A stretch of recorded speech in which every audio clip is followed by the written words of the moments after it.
Okay, first step on working horizontally, we see the number that's by itself right here, which is the 15. That is the number we start off with. So I'm going to put 15 in that bottom left-hand corner. Then we ask ourselves the same question as before. What is being done to x? Here, x is being added to -8. So nothing is really happening to x right now, but we want to get x by itself. We need to move that -8 to the other side.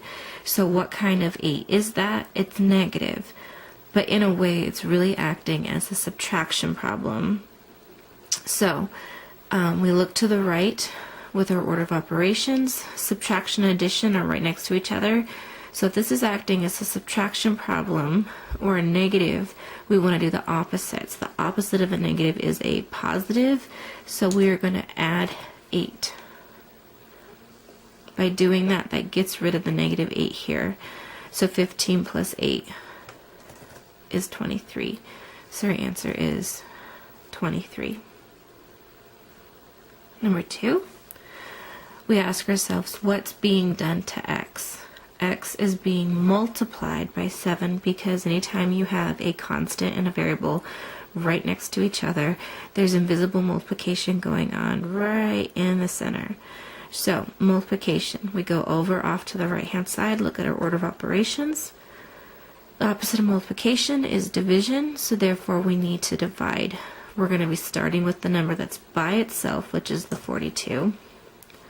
We're going to be dividing by 7, and 42 divided by 7 is 6. So our answer is 6, which makes sense because 6 times 7 is 42.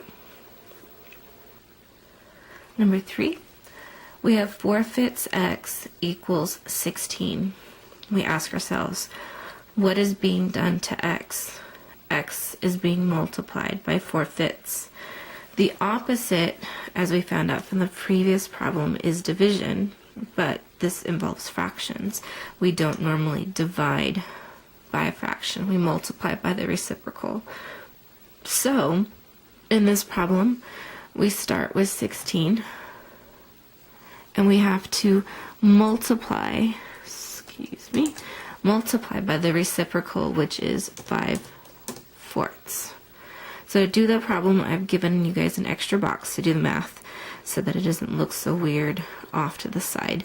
So the 16 we can write as 16 over 1, and we're going to multiply that by 5/4.